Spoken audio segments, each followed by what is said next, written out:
Hello friends, today we are going to learn how to find out a scale from the song which we are listening. कैसे हम find out करें कि कौन से scale में गाना बज रहा है। तो जैसा कि आपको पता है कि लोअर ऑक्टेव होता है, मिडिल ऑक्टेव होता है और अपर ऑक्टेव होता है हारमोनियम में। सो और हमारे पास 7 स्वराज होते हैं, 7 सुर होते हैं। षडज, ऋषभ, गंधार, मध्यम, पंचम, धैवत और निषाद। अब इसमें कोमल स्वर भी होते हैं, लाइक ऋषभ कोमल भी होता है, गंधार कोमल भी होता है, धैवत कोमल भी होता है, निषाद कोमल भी होता है और मध्यम तीव्र होता है। तो इतना अगर आपको पता है तो नॉर्मली कोई सॉन्ग हम हारमोनियम पे अगर कहते हैं तो कहीं से भी स्टार्ट हो सकता है, किसी भी बटन से। तो जिस बटन से स्टार्ट होगा वो सा कहलाएगा वहाँ से। तो रिलेटिव सा वहाँ से स्टार्ट हो जाएगा, ना कि हमेशा पहले काले से या सी शार्प से हमेशा स्टार्ट होता है। तो आपको ट्रांसपोज करना आना चाहिए उसको बहुत जल्दी। जब आप थोड़ा सा अभ्यस्त हो जाएंगे, एक्सपर्ट हो जाएंगे हारमोनियम बजाने में, तो आपको ये समझ में आएगा कि अगर कोई गाना उसमें फर्स्ट जो, अगर मैं सी शार्प से स्टार्ट कर रहा हूँ और सेकंड जो स्वर उसमें बज रहा है, अगर मैं सी शार्प स्केल की बात करूँ तो 3 स्वर छोड़ के चौथा स्वर मुझे दबाना है। तो सा से अगर मैं बात करता हूँ तो गा दबाएंगे तो चौथा स्वर माना जाएगा। तो अगर आप गा से स्टार्ट करोगे तो चौथा स्वर उसका आप खुद बताइए, तो धैवत कोमल आएगा। तो इस तरीके से आपको बिल्ड करना पड़ेगा। स्टार्टिंग में थोड़ा मुश्किल होता है ये सब करना, बट जब आप थोड़ा सा प्रैक्टिस करने लग जाएंगे तो आपको इजी लगने लगेगा। तो स्टार्टिंग में तो आपको सी शार्प भी हारमोनियम बजाना है तो थोड़ा मुश्किल लगेगा। तो हम एक गाना लेते हैं परदेश फिल्म से, उसी गाने के ऊपर ही हम बार बार थोड़ा सा कोशिश करेंगे कि जानने की कि स्केल कैसे हम फाइंड आउट करें। तो जैसे मैं गाता हूँ, किसी रोज तुमसे, तो मैंने एक लाइन गाई है अभी। तो अब इसमें स्केल कैसे फाइंड आउट करें, तो मैं अभी किसी पे ही रहता हूँ। किसी, किसी, किसी। तो अब इस किसी को कॉपी करते हैं हारमोनियम के ऊपर। तो मैं किसी गाऊंगा और साथ में हारमोनियम के जो मुझे लगता है कि अप्रॉक्सीमेटली उधर ही आना चाहिए स्वर, तो इसको प्लेइंग बाय हियरिंग भी कहते हैं, सुन के तुरंत बजा देना। तो जैसे कि आप कोई फंक्शन में बैठे हैं और ऑर्केस्ट्रा बैठा है और आपको तुरंत आवाज़ मैच करनी है, तो आपको आंखें बंद करके बस वॉइस पे फोकस करना है, कौन सी वॉइस कितनी फ्रीक्वेंसी की आ रही है, और उसको कॉपी करना है हारमोनियम में, तभी आप कर पाएंगे तुरंत लाइव परफॉर्मेंस। सो किसी रोज तुमसे, किसी, हम्म, हम्म, मैं हमिंग कर रहा हूँ, किसी। तो मैं बजा के दिखता हूँ, किसी। तो ये ऊपर जा रहा है, किसी, ये मैच हो रहा है थोड़ा सा, किसी,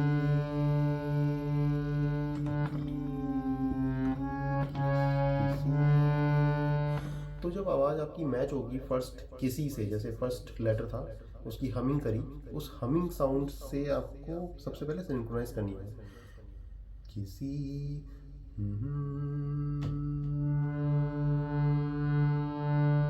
तो ये मेरा रे कोमल बज रहा है इस समय हारमोनियम पे, बट इस गाने का फर्स्ट जो है, यहाँ से जब अगर मैं इस स्केल में गा रहा हूँ, इस टोन में गा रहा हूँ, तो ये फर्स्ट जो आएगा रे कोमल आ रहा है, किसी रोज तुमसे। तो अब थोड़ा सा आगे करते हैं, किसी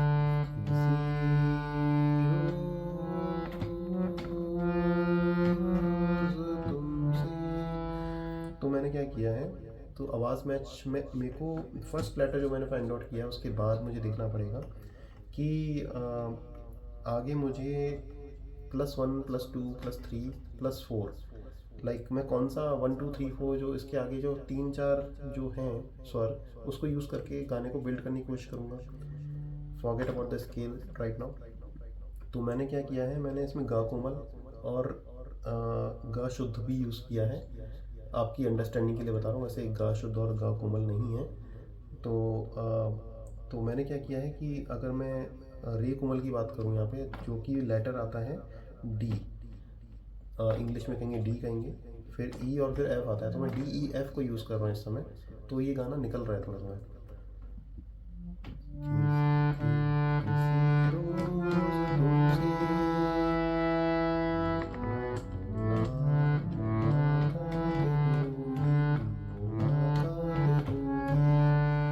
तो आपको इस तरीके से थोड़ा धीरे धीरे करके ही स्टार्ट करना पड़ेगा। तो मैंने इसमें अगर बजाया किसी रोज़ तुमसे, किसी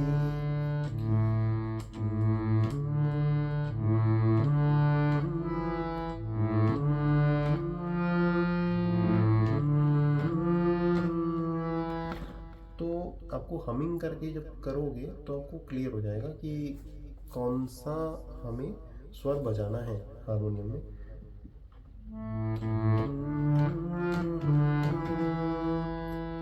तो मैंने अभी क्या किया है, तो मैंने रे कोमल को अपना सा माना है। तो मेरे पास ये स्केल चेंजर हारमोनियम है, मैं इससे भी करता हूँ। तो रे कोमल पे जाने के लिए मुझे स्केल चेंजर में एक आगे करना पड़ेगा ग्रूव को, तो मैं वापस काले पे आ जाऊँगा। तो मेरा फर्स्ट जो काला है जो सी शार्प बजाता था, अब वो डी बजाएगा, तो वो मेरा फर्स्ट हो गया। तो अब मैं यहाँ से दोबारा से देखता हूँ,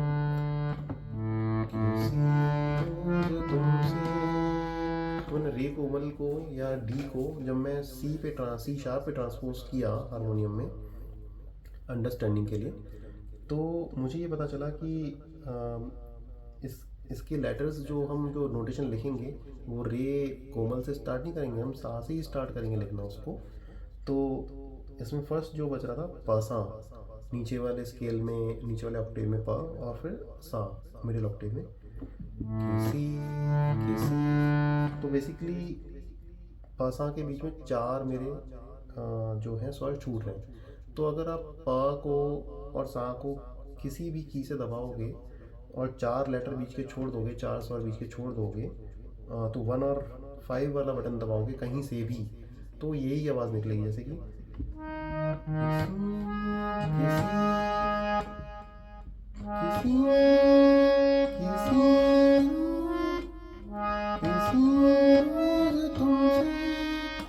तो आपको बेसिकली ये पता चला। अब इसके स्केल कैसे पता चलते हैं आपको, बेसिकली स्टार्टिंग में अब ये पता चल गया है कि गाने की स्टार्टिंग जो हो रही है वो कहाँ से स्टार्ट हो रहा है गाना। तो अब इसका स्केल फाइंड आउट करने के लिए हमें क्या करना पड़ेगा, तो हम वापस जाते हैं हारमोनियम को, वैसे ही मैंने ओरिजिनल पे रख दिया सी शार्प पे, तो मैं रे की प्रेस कर रहा हूँ, वही वाला गाने गाने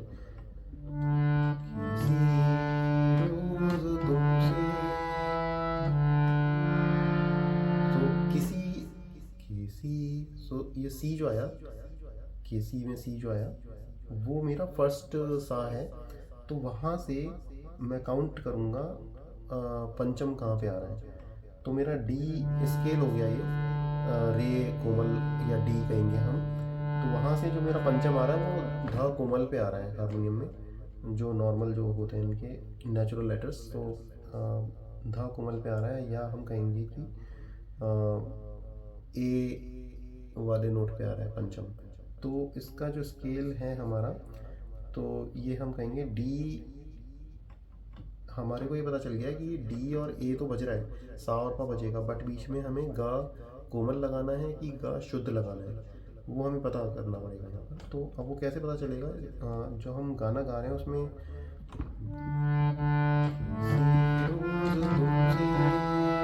तो इसमें गा शुद्ध यूज़ नहीं हो रहा है, इसमें गा कोमल यूज़ हो रहा है इतना बजाने के लिए। तो इतना बजाने से ही मुझे ये पता चल गया कि ये जो स्केल है डी माइनर स्केल में मैं गा रहा हूँ इस समय, ये डी माइनर है। मैं डी माइनर स्केल के लिए डी एफ और ए जो है लेटर्स में बजाऊंगा। डी एफ ए मतलब हारमोनियम के अंदर हो गया ये रे कोमल, ग शुद्ध और ध कोमल, आपकी इजीनेस और अंडरस्टैंडिंग के लिए डी एफ ए कहते हैं इसको। तो ये स्केल है डी माइनर स्केल जो मैं गा रहा था। तो आप इसमें इजीनेस के लिए आप इसको एफ को ओमिट कर दो, डी और ए बजाओ।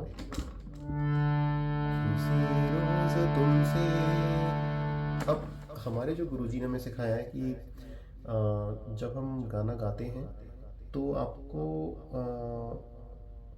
सा और पा जो तानपुरा में बजता है नॉर्मली, या तो सा मा बजता है या सा पा बजता है, तो हमें सा पा के बेसिस पे ही प्रैक्टिस करना चाहिए सॉन्ग का, विदाउट एनी एडिशनल एड, किसी इंस्ट्रूमेंट का ना सहारा लेके। केवल सा और पा बज रहा है तानपुरे में, केवल ये पेंटाटोनिक साउंड आ रही है, इसी में ही पूरा गाना गाना है। तो इसमें गाना अगर आप गा सकते हो, जो आवाज़ आ रही है सा पा सा पा, और कंबाइन साउंड सा की प्रैक्टिस करनी पड़ेगी, इलोंगेट करना पड़ेगा सा को ताकि वॉइस टूटे ना। तो आपको सा पा बजाना पड़ेगा और उसी में ही पूरा गाना गाना है। तो मैं गाने की कोशिश करता हूँ इसी स्केल में, डी माइनर स्केल में। तो एक चीज़ और बताता हूँ कि आप कोई भी गाना कहीं पे भी सुनेंगे तो ओरिजिनल जो फिल्मों में आते हैं गाने, उनका स्केल अलग ही होगा। आप उसको कॉपी मत कीजिए, नहीं तो आपका गला ख़राब होगा। तो क्योंकि वो अलग स्केल में होते हैं, हर कोई पर्सन का स्केल अलग अलग होता है गाने का। नेचुरल भगवान ने जो वॉइस दी है उसके हिसाब से हम हाई स्केल में गाएंगे, और हमने उसका रियाज़ नहीं किया है हाई तक पहुंचने के लिए। धीरे धीरे एक एक लेटर ऊपर जाना है, एक एक स्वर ऊपर हमें प्रैक्टिस करना है। अगर आप नहीं करेंगे तो होगा क्या कि आपका गला ख़राब हो जाएगा। तो आपको कभी भी कॉपी नहीं करना है। लोग क्या करते हैं, कैरियोके ट्रैक में गाने गाते हैं, बट उसमें काफ़ी प्रैक्टिस चाहिए होती है उस स्केल में आपको अपनी आवाज़ को ढालने के लिए। अगर तो आपने नॉर्मली बहुत सारे क्लासिकल सिंगर्स देखे होंगे, कई सारे चैनल्स हैं, मैंने भी कहीं देखे, बट उसमें मैंने एक चीज़ नोटिस करी है कि मोस्टली जो सिंगर्स हैं क्लासिकल वोकल सिंगर्स, वो नॉर्मली अपने एक ही स्केल में गाते हैं सारी बंदिश। अगर कोई सी शार्प गा रहा है या जी माइनर में, जी में गा रहा है, या एफ़ में गा रहा है, या सपोज़ बी फ्लैट में गा रहा है, तो वो उसी में ही गाता है सारी बंदिश। उससे क्या हम कहना चाहते हैं कि जब वो बी फ्लैट में गाता है तो वो अपर जो हाईएस्ट जो नोट है उस सॉन्ग का और जो लोएस्ट नोट है उस सॉन्ग का, वो बहुत अच्छे से उसको गा पाता है, एक्सप्रेस कर पाता है। तो जब आप एक्सप्रेस अच्छे से कर पाते हैं हाईएस्ट और लोएस्ट नोट को, दैट इज़ योर स्केल।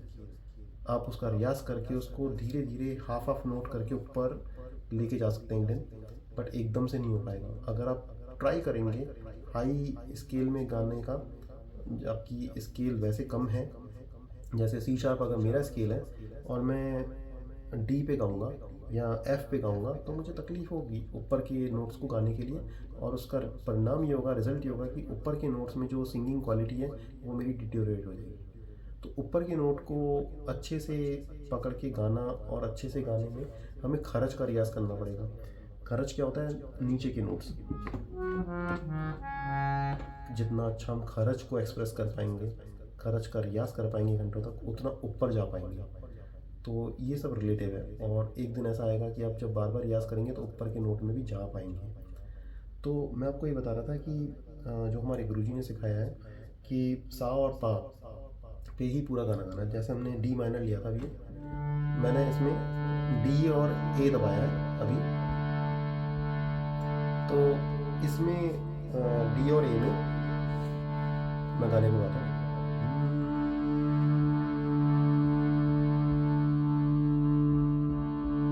तो आप देख रहे हैं कि डी और ए जब मैंने गाया और साथ में हमिंग करी तो मेरी आवाज़ एकदम से मैच है। तो अगर मैं ज़रा सा भी आउट ऑफ ट्यून जाऊंगा ना, तो मुझे तुरंत पता चल जाएगा कि मैंने गलत, उस नोट को गलत गाया है। आप देखिए, किसी रोज तुमसे मुलाकात होगी, मेरी जान उस दिन मेरे साथ होगी, मेरी जान उस दिन मेरे साथ होगी, मगर कब न जाने। तो मैंने जब मगर कब बोला, कब बा बोला, तो वो पा से मैच कर रहा है। तो मैंने डी और ए दबाया था तो ए से मैच कर रहा है, पंचम से मैच कर रहा है। तो हमेशा ऐसा होगा, हर सॉन्ग में पंचम जरूर टच कर रहा होगा। तो पंचम में जब भी आपकी आवाज़ जाएगी उसमें सॉन्ग में, तो आपके इस पंचम वाली ए वाली की से एग्जैक्टली सिंक्रोनाइज होगी। मैंने आपको फर्स्ट लेटर जब बताया था सिंक्रोनाइज हो रहा था, अब पंचम भी इससे सिंक्रोनाइज होगा।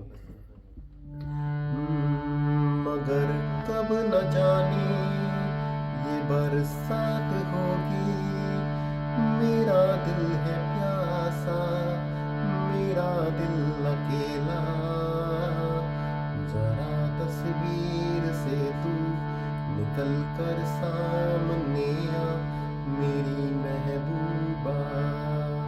तो ये डी माइनर हो गया। अगर मैं इस गाने को थोड़ा सा ऊपर स्केल कर दूं, सपोज किसी रोज तुमसे, थोड़ा सा अपर है, तो अब इसका कौन सा स्केल होगा फाइंड आउट करना है। किसी किसी सी पे कॉपी कर देने वाले, किसी किसी किसी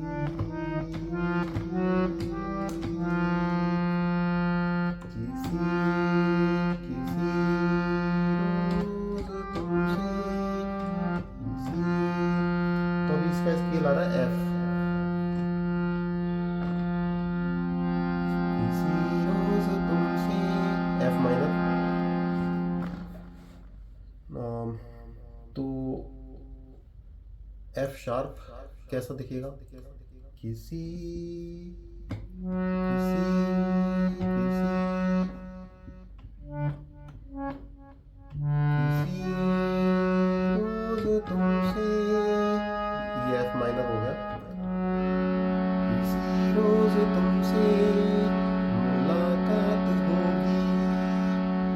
तो इस तरीके से हम स्केल्स फाइंड आउट करते हैं। नीचे का स्केल लेते हैं, बी फ्लैट में कैसा लगेगा। तो बी फ्लैट होता है बी के जस्ट एक लेटर कम, हाफ नोट कम। तो हम इसको हारमोनियम में धा भी कह सकते हैं, लोअर ऑक्टेव में। तो नॉर्मली सा की सी शार्प की आवाज़ जो आती है हमिंग साउंड, सा सा सा, ये बी फ्लैट की साउंड है।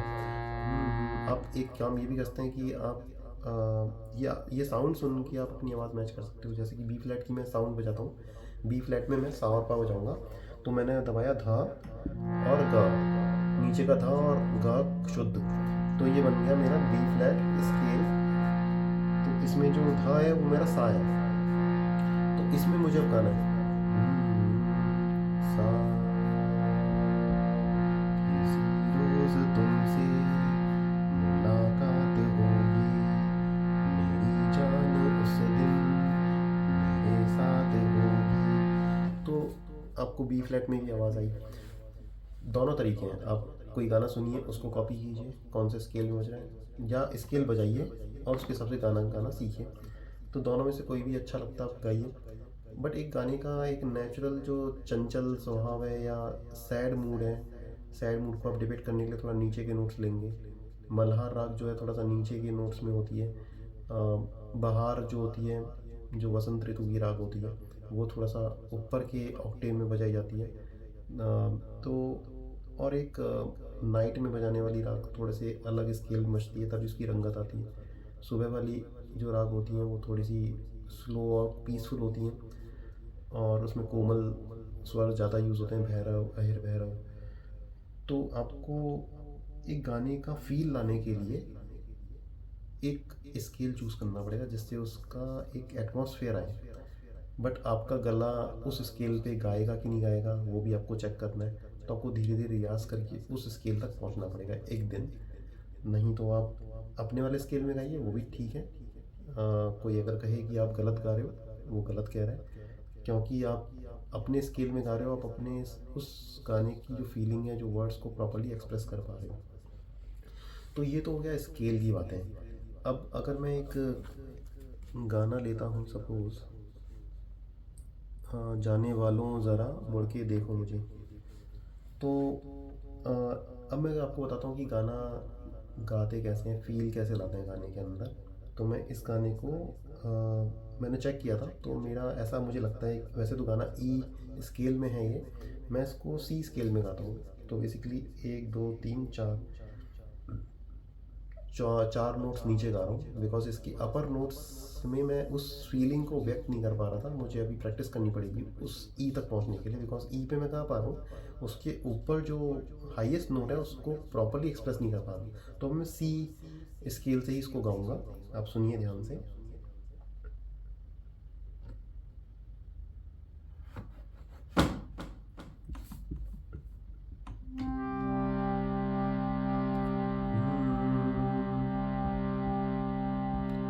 जाने वालों जरा मुड़ के देखो मुझे, एक इंसान हूँ मैं तुम्हारी तरह।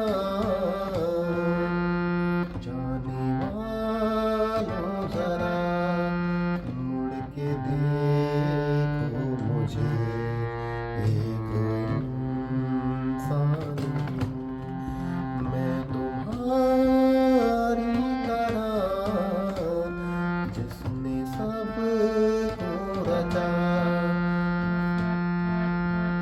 अपने ही रूप में, उसकी पहचान हूँ मैं तुम्हारी तरह। जाने वालों जरा इस अनोखे जगत की मैं तकदीर हूँ, मैं विधाता की हाथों की तस्वीर हूँ, मैं एक तकदीर हूँ इस जहां के लिए, धरती माँ के लिए शिव का वरदान हूँ मैं तुम्हारी तरह। तो आपने ये गाना सुना। सॉरी, मुझे इसके लिरिक्स याद नहीं थे। नॉर्मली मुझे याद करने पड़ते हैं, बट अभी मैंने एकदम से गाना लिया। तो इस गाने में आप देखिए, सा पा बजा रहा हूँ। तो मैंने सी इसके लिया, उसको ट्रांसपोज किया अभी हारमोनियम में, सी शार्प पे सी बज रहा है। जाने वालों जरा, जाने ये वाइब्रेट है।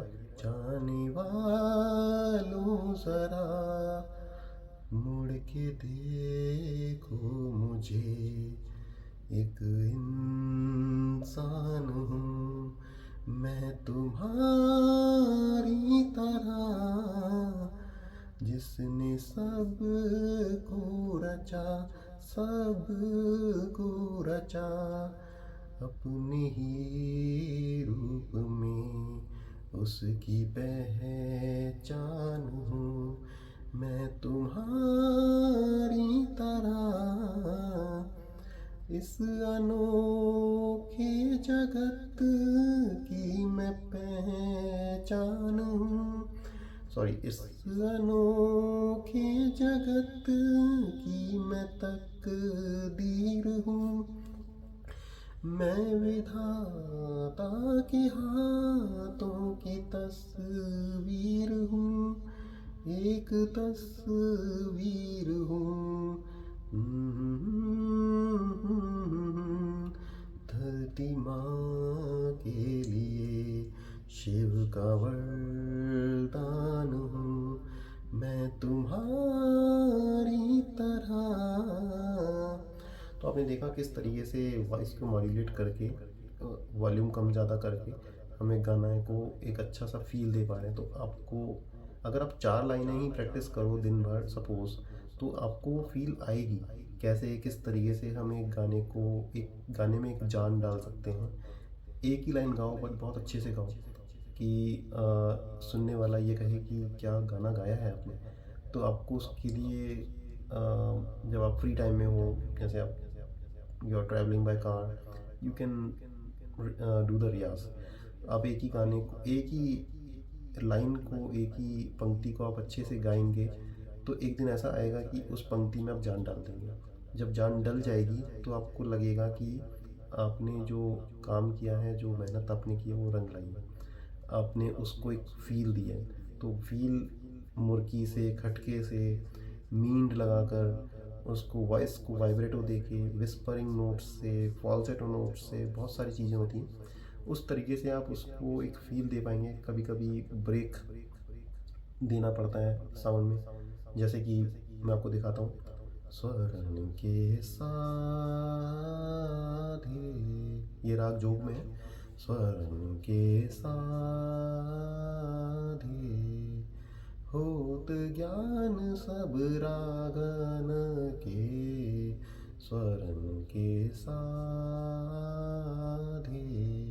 तो मैंने जो गाया, होत ज्ञान सब रागन के, तो ये जो बीच में ब्रेक किया है, ये सुंदरता लाने के लिए इसको थोड़ा सा फील दिया है। सो आज के लिए इतना ही। लाइक जब मुझे नेक्स्ट टाइम मिलेगा तो मैं एक नया लेसन लेके आऊँगा। तब तक के लिए शुक्रिया। Don't forget to like and subscribe my channel, and please send the comments, encouraging comments, if you like, really like the channel. Thank you so much.